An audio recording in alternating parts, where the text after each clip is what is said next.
semestinya bukan kacamata klinis yang kita kedepankan, tetapi kacamata forensik yang kita dahulukan.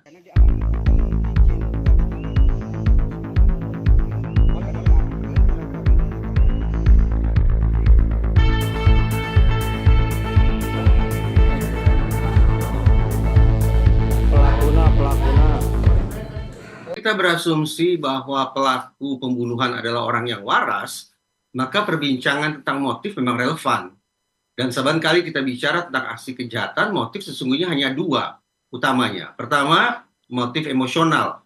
Ada perasaan marah, sakit hati, dendam, cemburu, atau perasaan-perasaan negatif lainnya yang memang ingin diluapkan, yang memang ingin diredakan oleh pelaku dengan cara menyakiti target. Itu motif emosional. Yang kedua adalah motif instrumental. Tidak ada sangkut pautnya dengan suasana hati. Seseorang melakukan aksi kejahatan untuk memperoleh manfaat tertentu. Uang, popularitas, menutupi kejahatan yang lain, ataupun tujuan-tujuan instrumental lainnya yang sekali lagi hanya bisa dia peroleh dengan melakukan aksi kejahatan tertentu. Tapi perbincangan tentang motif ini sekali lagi hanya relevan kalau kita berhadapan dengan seorang pelaku yang kita anggap waras atau normal. Ya. Tapi sebaliknya, kalau kita berhadapan dengan individu yang melakukan tindak pidana dan kita anggap dia tidak normal dalam pengertian kejiwaan, maka sudah perbincangan tentang motif tidak lagi relevan. Karena jangankan kita, yang bersangkutan pun tidak bisa menjelaskan apa sesungguhnya sebab musabab dia melakukan aksi kejahatan tersebut.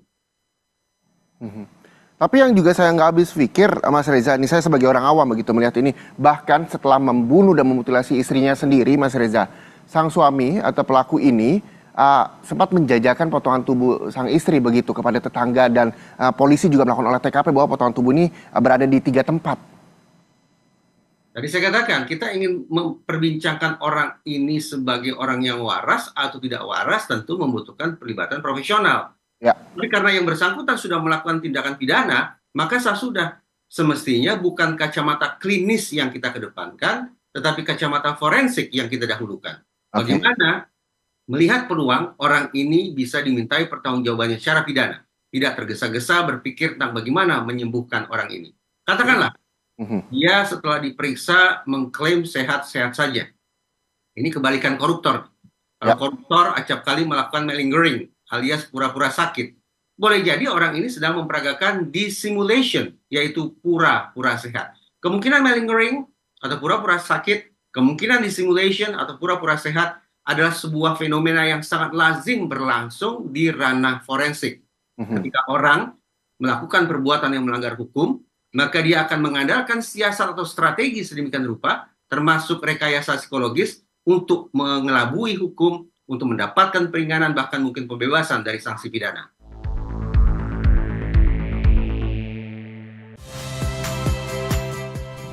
Saya Muhammad Syahreza. Saksikan program-program Kompas TV melalui siaran digital, pay TV, dan media streaming lainnya. Kompas TV, independen, terpercaya.